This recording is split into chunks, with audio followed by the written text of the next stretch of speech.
কাঁচা আমের পাপড় খেয়ে আমি তো টোটালি অবাক হয়ে গেছি। এত মজার হতে পারে সেটা আমি কল্পনাও করতে পারিনি। আর এই পাপড় বানানো খুবই সহজ, ঘরের মধ্যে থাকা সামান্য কিছু উপকরণ দিয়ে খুবই সহজে বানিয়ে নিতে পারবে। আর একটা মজার বিষয় হচ্ছে যে রোদে দেওয়ার কোনো ঝামেলা নেই, ফ্যানের বাতাসে একদিনে রেডি হয়ে যায়। আর যত রকমেরই পাপড় খেয়েছি সবচেয়ে সেরা হচ্ছে কাঁচা আমের পাপড়। তো এই কাঁচা আমের পাপড় বানানোর জন্য একটা ছোট সাইজের একদম কাঁচা দেখে আম নিয়েছি। তো কাঁচা আমটাকে প্রথমে পরিষ্কার করে নিতে হবে, মানে খোসাটাকে ছাড়িয়ে নিতে হবে। খোসা ছাড়ানো হয়ে গেলে এটাকে 2 টুকরো করে নিতে হবে, আর মাঝে যে বীজ আছে সেটাকে ফেলে দিতে হবে।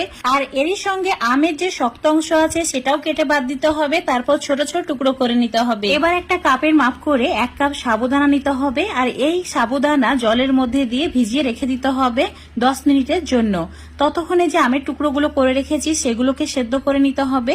চুলোর উপর একটা ফ্রাই প্যান নিয়েছি, 1 কাপ জল অ্যাড করে দিলাম, আর চুলোর ফ্লেমটা মিডিয়াম করে রেখেছি।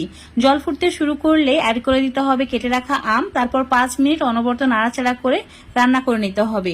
5 মিনিটের মধ্যে আমের টুকরোগুলো সেদ্ধ হয়ে যাবে, আর এইভাবে হাতা বা খুন্তি দিয়ে ম্যাশ করে নিতে হবে। এবার চুলোটাকে অফ করে ঠান্ডা হওয়ার জন্য রেখে দিতে হবে। এবার 10 মিনিট পর সাবুদানা চেক করে দেখে নিচ্ছি ভিজেছে কিনা। একদম পারফেক্ট ভাবে ভিজেছে। 2-3 বার জল পাল্টে ধুয়ে নিয়েছি, তারপর একটা ছাকনা দিয়ে ছেঁকে নিয়েছি।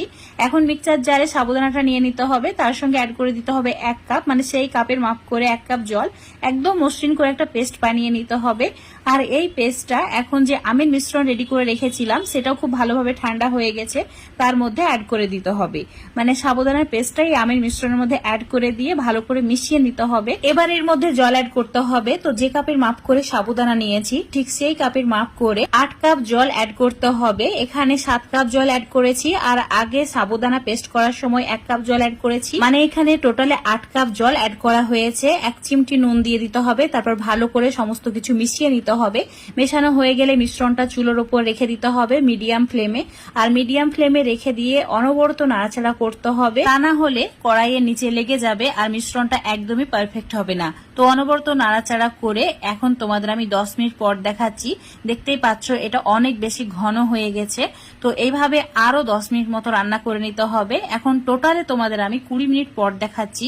আর চুলোর ফ্লেমটা কিন্তু মিডিয়ামে রাখা আছে। এইভাবে যখন বুদবুদ শুরু হবে, মানে ফুটতে শুরু করবে, চুলোটাকে অফ করে দিয়ে এই মিশ্রণটা এবার ঠান্ডা করে নিতে হবে। তো এইভাবে একটু নাড়াচাড়া করে ঠান্ডা করে নিয়েছি। এবারে এর মধ্যে অল্প একটু ফ্লেভার অ্যাড করব, যেমন শুকনো লঙ্কা কুচি মানে চিলি ফ্লেক্স অ্যাড করেছি, তার সঙ্গে 1/2 চামচ গোটা জিরে অ্যাড করেছি। আর যেহেতু আমরা এখানে কাঁচা আমের পাপড় বানাচ্ছি তাই রঙের জন্য অল্প একটু সবুজ ফুড কালারটা অ্যাড করেছি, মানে 3 ফোঁটা মতো। ভালো করে এবার মিশিয়ে নিতে হবে। মেশানো হয়ে গেলে একটা মোটা পলিথিন নিতে হবে, আর পলিথিনের মধ্যে এই মিশ্রণটা অল্প অল্প করে অ্যাড করতে হবে। তো খুব ভালো করে আমি মিশিয়ে নিয়েছি। দেখতে পাচ্ছ কালারটা খুব সুন্দর চলে এসেছে। ঠিক এইরকম কালার নিয়ে আসতে হবে। যদি তোমরা ফুড কালার না দিতে চাও না দিলেও হবে, কোনো প্রবলেম নেই, এতে স্বাদের কোনো পরিবর্তন হয় না। আর তোমরা যদি কোনো পাতলা পলিথিনের ওপরে পাপড়গুলো দাও তাহলে অবশ্যই পলিথিনের ওপরে অল্প একটু তেল ব্রাশ করে নেবে, তাহলে খুব সহজে পাপড়গুলো উঠে আসবে। তো এইভাবে পাপড়গুলোকে রেডি করে নিতে হবে। অল্প অল্প মিশ্রণ দিয়ে পাপড়গুলো রেডি করে নেবে, তারপর ফ্যানের বাতাসে রেখে দেবে। পাপড়গুলো দেওয়ার পর সারা রাত্রি ফ্যানের বাতাসে রেখে দিয়েছিলাম। এখন তোমাদের সকালবেলায় দেখাচ্ছি। দেখতেই পাচ্ছ কত সুন্দরভাবে পাপড়গুলো একদম শুকিয়ে গেছে। তো 10 থেকে 12 ঘন্টা যদি ফ্যানের বাতাসে রেখে দেওয়া হয় খুবই সহজে পাপড়গুলো রেডি হয়ে যায়। একদম ট্রান্সপারেন্ট হয়েছে, আঙুলগুলো দেখা যাচ্ছে এতটাই পাতলা হয়েছে। এখন এই পাপড়গুলো ভেজে খাওয়ার জন্য একদমই পারফেক্ট। যদি তোমরা স্টোর করে রাখতে চাও 1 বছরেরও বেশি স্টোর করে রাখতে পারবে, কিন্তু হালকা একটু রোদে দিয়ে তারপর এয়ারটাইট কন্টেনারের মধ্যে ভরে রাখবে, তাহলে যখন বের করে ভাজবে ঠিক এইভাবেই ফুলে উঠবে আর একদমই পারফেক্ট ভাবে ভাজা হবে। যে খাবে সেই প্রশংসা করবে। তো আজকের এই পাপড়ের রেসিপিটা যদি তোমাদের ভালো লেগে থাকে অবশ্যই বাড়িতে একবারে কাঁচা আমের পাপড়টা বানিয়ে খেয়ে দেখবে।